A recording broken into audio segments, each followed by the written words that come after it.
कोई मोबाइल पूरी तरह से बंद हो गया है या रिपेयर करवाने के बाद भी चार्ज नहीं हो पा रहा है, आईसी लेवल का काम करवाएं।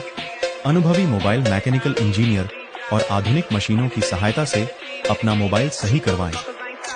रिटेलर्स भी अपने ग्राहकों का मोबाइल ठीक करवाने या फोल्डर डलवाने के लिए भेजें, नहीं तो बाद में पछताएं। श्री मोबाइल लातूर।